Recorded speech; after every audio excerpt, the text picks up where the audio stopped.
Yo, what is up teman-teman? Balik lagi bersama saya dengan Bang Curry ya dalam segmen Ada Apa Ya? Oke. Jadi ada apa hari ini? Gue pengen cerita tentang sesuatu yang menggemparkan satu negara ini akhir-akhir ini di Korea Selatan. Yes. Ada suatu berita tentang pembunuhan dan penculikan di daerah Gangnam. Gangnam. Wow. Lo pernah tahu Gangnam kan ya? Gangnam adalah satu area yang sangat populer bagi semua orang, dari orang muda sampai orang tua ya. Dan hampir nggak pernah sepi daerah Gangnam ini. Dan bisa bilang cukup elit nggak sih? Cukup elit Maksudnya juga. kayak sampai di lagu Gangnam Style kan kayak bilangnya kayak Betul sekali. the guy from Gangnam. Betul sekali. So, bagaimana penculikan dan pembunuhan ini terjadi di tengah Gangnam? Si korbannya ini Mrs. Choi, namanya Mrs. diketahui Choi. sebagai Mrs. Choi. Kalau bahasa Korea apa? Mrs. Choi. Choi. Yes, Choi Mo-shi. Jadi Mrs. Choi ini yang berumur 40-an, dia bekerja di suatu perusahaan kripto. Oke. Nah, suatu hari pada tanggal 29 Maret tahun ini, 2023, ada mobil yang tiba-tiba muncul dan dua orang keluar dan langsung menculik si Mrs. Choi ini. Ini Mrs. Choi padahal posisinya guys lagi jalan di Gangnam. Betul, Yang nggak pernah sepi. betul. Gangnam. Yes, dan CCTV-nya dimanapun ada gitu loh ya. Pasti di seluruh Gangnam ada CCTV. Betul sekali. Jadi kejadian ini terekam CCTV. Betul. Gimana kalau kita lihat CCTV-nya? Sure, let's go. Wah, Itu mobilnya lumayan banyak loh yang lagi lewat. iya. Maksudnya kayak bisa kelihatan bahwa ini area bukan area sepi gitu loh. Betul. Gila, bener-bener dia Bisa sampai bener-bener dia menculik. ditarik buat masuk ke dalam Dan mobil. ini tahun 2023 loh. I know it's in 2023. Dia nggak Masih ada pasti. penculikan. Makanya, that's crazy. Serem banget gak sih guys? Nah, kan emang ini rame banget sama orang kan? Yap, Tapi ternyata ada salah satu saksi. betul. Langsung ngelaporin ke polisi. Jadi langsung telepon polisi. Langsung telepon Oke. polisi. Dan pas polisinya datang, tentunya mobilnya sudah tidak ada. Tapi karena memang ini kejadiannya udah terekam sama CCTV, akhirnya CCTV pun dicek kan sama polisi. Betul, mobil ini langsung diidentifikasi dalam 50 menit. 50 menit doang udah bisa diidentifikasi. Betul Semua sekali. tuh kayak platnya, Yap. bahkan bentuk mobilnya dan model mobilnya langsung bisa Right. teridentifikasi. Dan 5 jam kemudian didaftarkan sebagai mobil yang harus dicari seluruh petugas di negara Korea Selatan. Terus kapan akhirnya mobil ini ketemu? 8 jam setelah penculikannya terjadi. Oke. Mobilnya ditemukan di tempat parkir sebuah apartemen di Daejeon. Kalau nggak salah gue sempat baca artikel, it's like about 140 km dari Oh Seoul. wow. Dan dalam mobil ya ditemukan alat-alat seperti kapak yang ada bukti darahnya, cable ties, tali ikat kabel, dan juga selotip.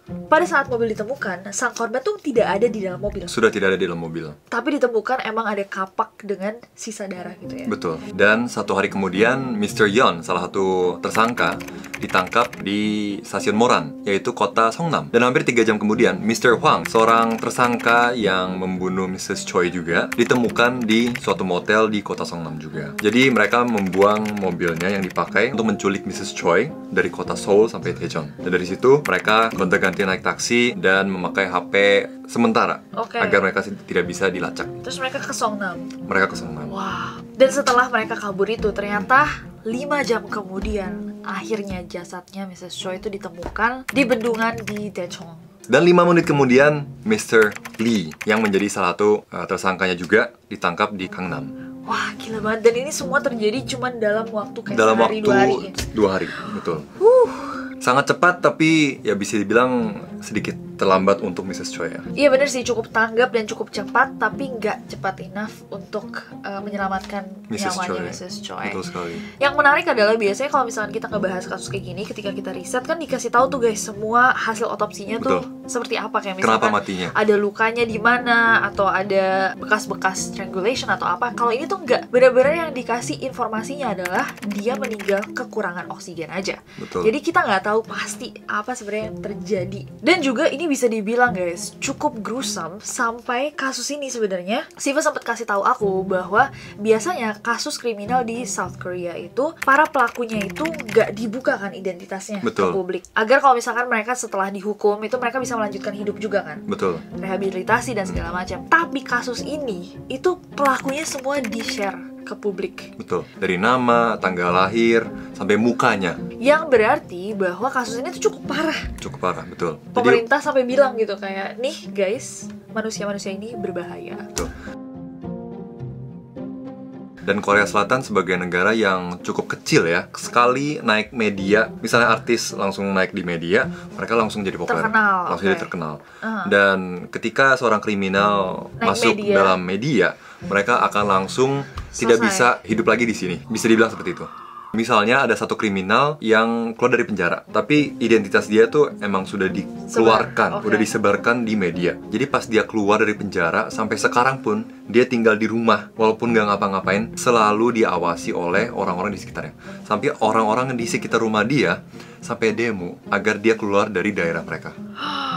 Jadi kalau di Korea, bener-bener kalau udah masuk media, itu tuh udah nggak bisa ngapa-ngapain lagi. Goosebumps. Tidur juga nggak bakal nyaman. Tapi yang pasti ada di benak kita semua adalah apa motif dari kejahatan ini? Apa yang membuat Mrs. Choi itu bisa sampai diculik secara nekat banget di tengah Gangnam? Jadi salah satu terdakwa pelaku Mr. Lee ya adalah seorang klien dari Mrs. Choi ini. Karena Mrs. Choi ini dulu bekerja di dalam perusahaan kripto dan di bagian marketing. Oh correct, jadi Mr. Lee itu investasi nih. Dan ternyata ini investasinya tuh tidak berjalan dengan lancar. Betul. Dan karena Mr. Lee-nya merasa ditipu, dia langsung memutuskan untuk membayar dua orang lainnya untuk menculik Mrs. Choi ini. Jadi dia itu mencoba untuk menculik nih Mrs. Choi itu karena mereka mau dapat akses ke dompet kriptonya Mrs. Choi. Betul. Karena mereka beranggapan bahwa kalau mereka investasi di Mrs. Choi, berarti kan uangnya semua ada di situ. Ada di situ. She must be very rich. Right. Pasti Jadi dia mereka ngira kaya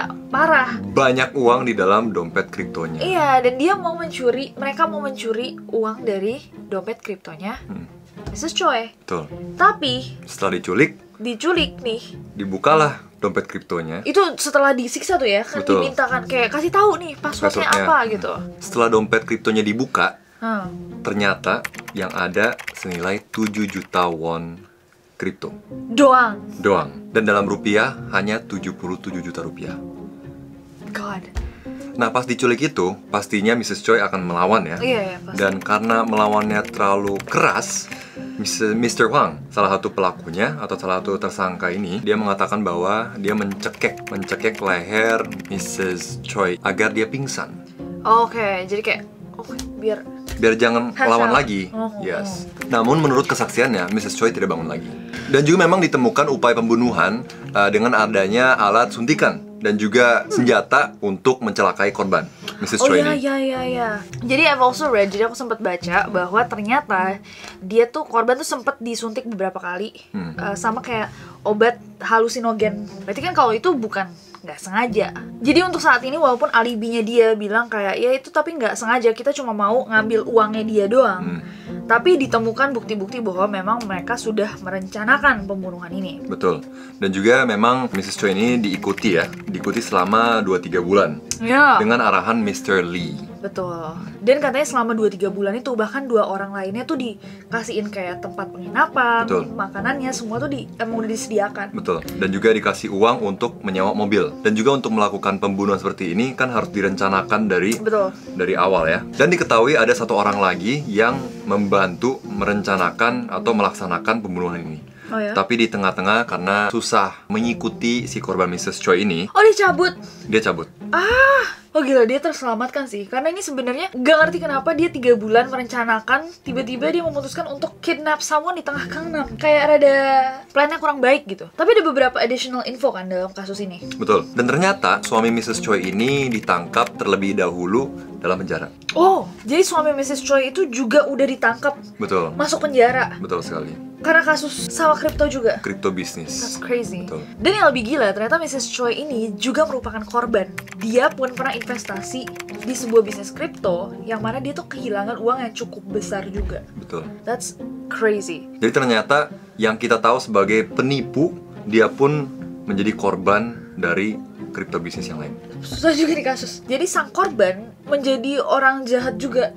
Akhirnya bikin orang lain rugi juga karena dia sudah sebelumnya rugi duluan. Nah, itu kita belum tahu, but dari yang kita tahu kayaknya bisa juga kita asumsi seperti itu. Nah, Yes. tapi kalau Mrs. Choi sama Mr. Lee ini apakah ada hubungan sebelumnya? Ternyata pada tahun 2021, Mrs. Choi pernah menuntut Mr. Lee untuk penipuan bisnis kripto. Tapi dia berarti nggak jadi tersangka. Dan dia tidak jadi tersangka.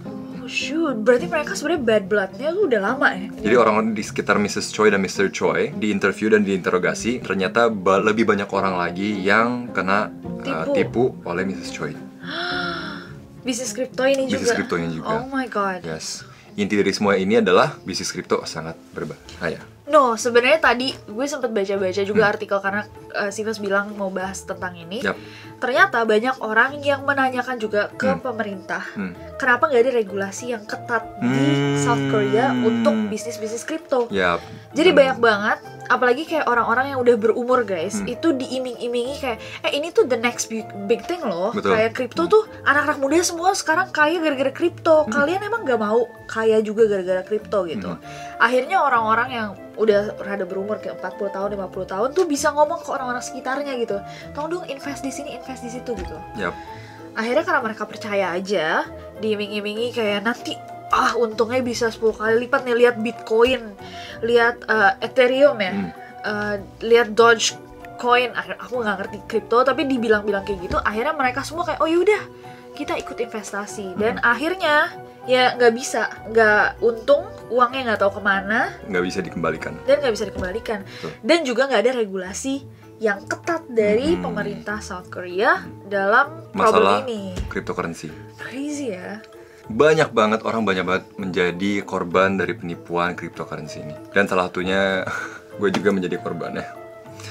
Dan yang lebih gila adalah ketika Siva sampai cerita sama aku guys, karena aku bilang kayak ya udah tuntut aja. Ternyata di South Korea untuk menuntut seseorang untuk datang ke kayak law firm tuh nggak Itu murah. sudah mahal sendiri. Mahal banget, mahal banget. Belum lagi kalau misalkan berurusan sama hukum, itu berarti sebenarnya pemerintah Korea Selatan butuh banget nih ya regulasi tentang kripto. Serem ya guys, kayak ternyata bisnis-bisnis kripto ini nggak cuman bisa merugikan miliaran, puluhan miliar, bahkan bisa sampai kehilangan nyawa. Betul. Dan juga akhir-akhir ini di Indonesia juga ada penipuan dalam Kripto juga kan ya. Banyak banget kayaknya deh yang berhubungan sama kripto, pinjol dan segala macam. Memang uang itu sensitif banget sih. Right. Dan si Mr. Hwang ini setelah diinterogasi, dia bilang dia sangat menyesal. Nyesal banget dia Sangat bilang. sia-sia untuk hanya 7 juta won ini. Bayangin dia nekat nyulik orang di tengah Gangnam buat 77 juta rupiah. Betul. Yang sama dia ditukar sama nyawanya seumur hidup di South Betul. Korea, nggak akan hidup secara nyaman, aman lagi. Oke, sampai sini dulu. Dan juga terima kasih lagi kepada Nessie yang udah banyak coaching bagaimana caranya untuk ambil berita. Iya, tapi ini sebenarnya masih ongoing case nggak sih? It's an ongoing case. Jadi kalau misalkan nanti ada kayak ternyata perkembangan yang lebih seru lagi, mungkin Sivas bisa share di story. Yes, nanti gue bakal bawa kamera ke Indonesia, share cerita lagi sama Nessie. Iya, hopefully also your money comes back though. Oh. Gitu. Please, Amin, please amin. semuanya Doain. dia nggak jadi korban penipuan kripto juga. Yes. So, hati-hatilah dengan uang kalian. Hati-hatilah dengan uang kalian. Sampai jumpa lagi dalam segmen Ada Apa Ya selanjutnya. Apa? Kalau misalnya kalian mau denger story time gimana ceritanya dia bisa tertipu, coba komen di bawah. Jangan mau tahu apa kata dunia.